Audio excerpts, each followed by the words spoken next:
कहानी शुरू करने से पहले वीडियो को लाइक और चैनल को सब्सक्राइब करना और कमेंट करना ना भूले।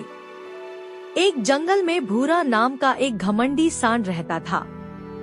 उसे अपनी शक्ति पर इतना घमंड था कि वह खुद को जंगल का राजा समझने लगा था।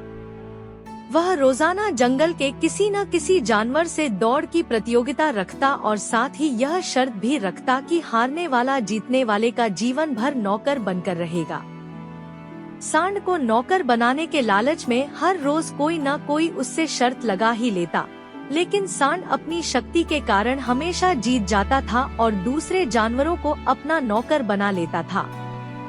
धीरे धीरे सांड का घमंड बढ़ता ही जा रहा था। उसी जंगल में एक हिरण अपने बच्चे के साथ रहता था। एक दिन छोटे हिरण ने अपने पिता से कहा, दोस्तों की मदद करना हमारा कर्तव्य है। उसके पिता ने सहमति जताई और कहा, तुम बिल्कुल सही कह रहे हो बेटा। इस घमंडी सांड का अहंकार दिन ब दिन बढ़ता जा रहा है। मुझे उसकी कैद में फंसे जानवरों को आजाद कराना होगा।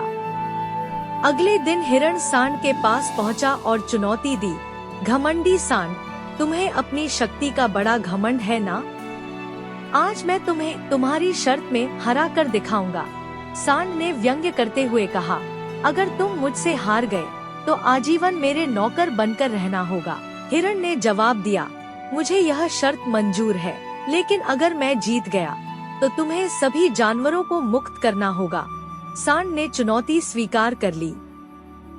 दौड़ के लिए यह तय हुआ कि जो भी सबसे पहले जंगल के पुराने बरगद के पेड़ तक पहुंचेगा, वही विजेता होगा। हाथी ने अपनी सूंड उठाकर जोर से आवाज निकाली और प्रतियोगिता शुरू हो गई। हिरण और सांड दोनों पूरी तेजी से दौड़ने लगे। जंगल के सभी जानवर हिरण की जीत के लिए प्रार्थना कर रहे थे। जल्द ही हिरण अपनी तेज गति से सांड से आगे निकलने लगा। यह देखकर सांड को समझ आ गया कि वह अब हिरण को नहीं हरा पाएगा।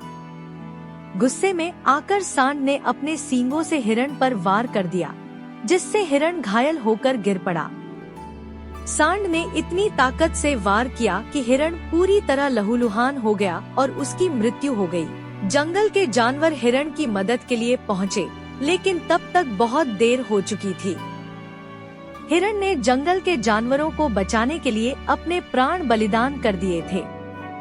छोटा हिरण अपने पिता की लाश से लिपटकर रोने लगा। यह देखकर जंगल के सभी जानवरों की आंखों में आंसू आ गए। सभी जानते थे कि सांड ने हिरण को मारा है, लेकिन सांड का इतना खौफ था कि कोई भी उसके खिलाफ कुछ भी करने की हिम्मत नहीं जुटा पा रहा था। जंगल में सन्नाटा छा गया और छोटा हिरण अकेला पड़ गया। वह दिन भर अपने पिता के लिए रोता और खुद को उनकी मृत्यु का गुनहगार मानता। एक दिन एक चींटी छोटे हिरण को रोता देखकर उसके पास आई और कहा, अब रोना बंद करो, तुम्हें साहस के साथ अपना जीवन जीना होगा, बिल्कुल तुम्हारे पिता की तरह। छोटा हिरण बोला, मुझे अब जीवन से कोई उम्मीद नहीं है। पिताजी की मृत्यु के बाद मैं पूरी तरह टूट चुका हूँ, लेकिन अब मैं उस सांड से बदला लेना चाहता हूँ, चाहे मेरी जान ही क्यों न चली जाए।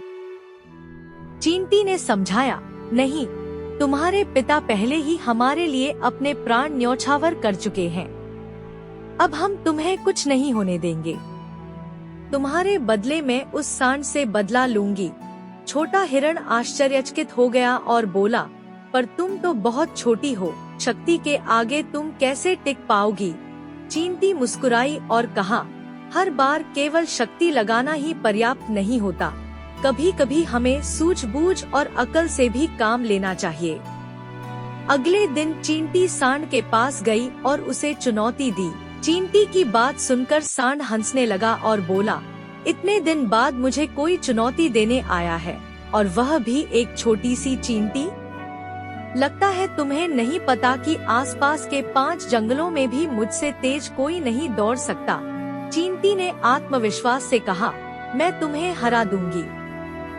सांड चींटी के आत्मविश्वास को देखकर सोच में पड़ गया और मन ही मन विचार करने लगा कि यदि यह चींटी सच में तेज निकली तो मैं इसे अपने पैरों से कुचलकर मार दूंगा। दौड़ के लिए सभी जानवर इकट्ठा हुए। हाथी ने अपनी सूंड से जोर से आवाज निकाली और दौड़ शुरू हो गई। चींटी एक पत्ते पर बैठी थी। हाथी की फूंक के कारण पत्ता हवा में तेजी से उड़ गया और दौड़ के अंतिम छोर तक पहुंच गया। सांड को इसका अंदाजा भी नहीं था और वह लगातार दौड़ता रहा, यह सोचकर कि उसने चींटी को पीछे छोड़ दिया है। जब वह आखिरी पड़ाव पर पहुंचा, तो देखा कि चींटी पहले ही जीत चुकी थी। अपनी हार बर्दाश्त न कर पाने के कारण सांड गुस्से में चींटी को कुचलने के लिए दौड़ा, लेकिन चींटी सांड के पैरों से उठने वाली हवा के कारण उड़ गई। गुस्से में सांड ने अपना सिर झटका, जिससे उसके सींग पास के एक बड़े पेड़ में फंस गए। वह उन्हें निकालने की कोशिश में तड़पता रहा और अंततः वहीं मर गया। इस तरह छोटे हिरण का बदला पूरा हुआ और जंगल के सभी जानवर सांड के आतंक से